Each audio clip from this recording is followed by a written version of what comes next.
of His Holiness Pope John Paul II. He has just published a book entitled Crossing the Threshold of Hope. This is his latest, and it has become a world's bestseller.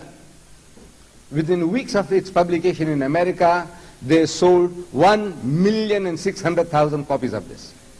I haven't been able to get the figures for Britain, but throughout the world, millions of copies of this have been sold. And in this book, His Holiness the Pope, he devotes 8 pages to Buddhism, 7 pages to Judaism, and he gives 4 for Islam. The religion which is the closest and the nearest to Christianity, the only religion other than Christianity which makes its followers to believe in Jesus, Islam. And His Holiness the Pope only has 4 pages dedicated for Islam. Buddhism 8, Judaism 7, Islam 4. And he's talking about dialogue. They have sent out to the medias of the world, newspapers of the world, that they want to have a dialogue with the Islamic world. When they talk about the Islamic world, I think they have in their mind especially the Arab Muslim world. What is this dialogue His Holiness is talking about? For the past 10, 15 years, every time I've been reading about His Holiness's movements in the different countries of the world, I read that when he went to Turkey, he made a pronouncement that we must have a dialogue with the Muslims. When he went to Nigeria, he said, we must have a dialogue with the Muslims. When he went to Kenya, he said, we must have a dialogue with the Muslims. Who is this we? That's the Roman Catholic Church. They must have a dialogue with the Muslims. And I was waiting. I was waiting for somebody from the Arab world, from the Al-Azhar, going along and having a dialogue with him. From somebody from India, Pakistan, some Alim Allama, going and having a dialogue with him. I'm waiting to read in the newspapers that so-and-so went there and they had a discussion and what they spoke. And I'm waiting, and I'm waiting, and I'm waiting, and nothing happens. Things were happening, but the world didn't know. So I wrote to His Holiness. I said, Your Holiness, you want to have a dialogue with the Muslims. The Holy Quran also tells us to have a dialogue with you. Allah tells us in the Holy Quran, Qul, say, Ya Ahl al-Kitab, O people of the book, O Jews and Christians, Ta'ala, come. Ila kalimatin sawa'in baynana wa baynakum. That we come to common terms as between us and you. Let us get onto a common platform. And the terms and conditions of getting together, Allah gives them to us. The fairest that one can imagine. You can't imagine anything fairer than that. Number 1, of getting together. Number 1, Sa'an na'budu illallah, that we worship none but Allah. Wala nushrika bihi shay'an, and that we associate no partners with Him. وَلَا يَتَّخِذَ بَعْضُنَا بَعْضًا أَرْبَابًا مِّن دُونِ اللَّهِ, and that we do not take from among ourselves lords and patrons other than Allah. فَإِن تَوَلَّوْا, but if they turn back, they don't respond. وَقُولُوا شَهَدُوا بِأَنَّا مُسْلِمُونَ, tell them that we are Muslims, we are submitted or will to the will of Allah. The Quran tells us to have a dialogue with you, and your book, in the Holy Bible, your Bible, in the book of Isaiah, God says, come, let us reason together. So this is a commandment given by God in the Bible and in the Quran, and I am prepared to come and have a dialogue with you in the Vatican, in Rome, at your convenience. Time, date, to your convenience. No response. I wrote another letter. No response. I wrote another letter. Then I get a response telling me that His Holiness is prepared to receive me in his secretariat, in private. Secretariat, in private. So I write back to him, I say, Your Holiness, you see, this dialogue is not between Ahmad Didat and the Pope. This dialogue is between Islam and Christianity. And the whole world will want to know what's going on, what are we talking. The news media of the world will want to cover it. The TV networks of the world will want to cover it. Islam and Christianity. One side, 1 billion Muslims, and over 1,200,000,000 Christians.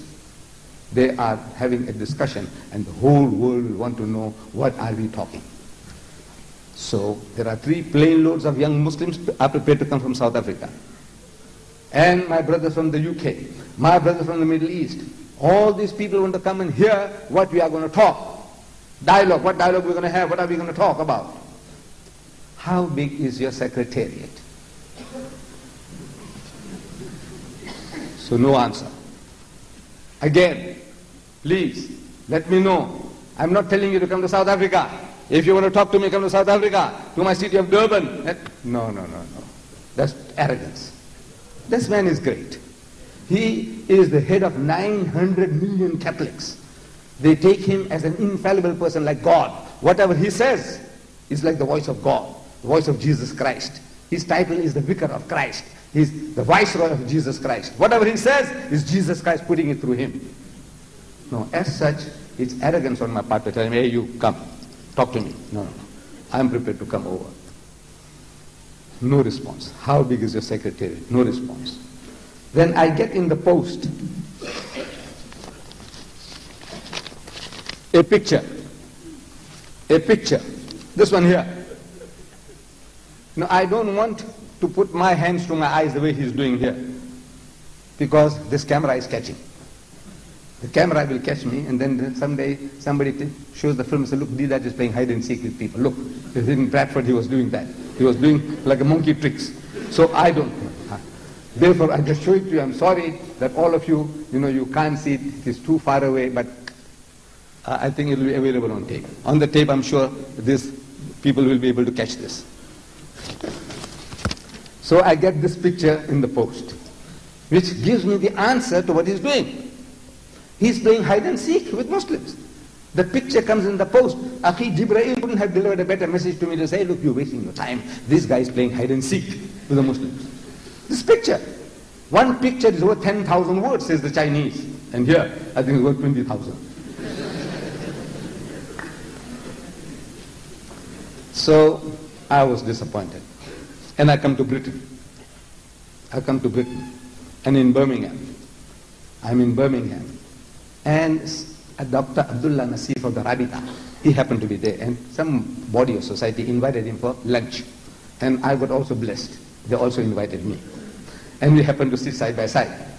He's an old friend of mine, Dr. Abdullah Nasif of the Rabita. So he's asking me, Ahmad, he said, what happened about your debate with the Pope? It wasn't a debate. But what happened about your debate with the Pope? That's the only word they know, debate. See? I said, no, we were going to have a symposium, but what happened about your debate with the Pope? I said, no, that guy was playing the fools. He's making a mockery of the Muslims. He's playing the game with us. I knew it all along, but I didn't want to say that. But now I said, look, I'm convinced that the guy is playing a game. So Dr. Abdullah Nasif tells me, he says, he did it to me too. He did it to me too. Look, he doesn't mention that. In those chapters I named, Buddhism, he mentions people that he had discussion with among the Buddhists by name.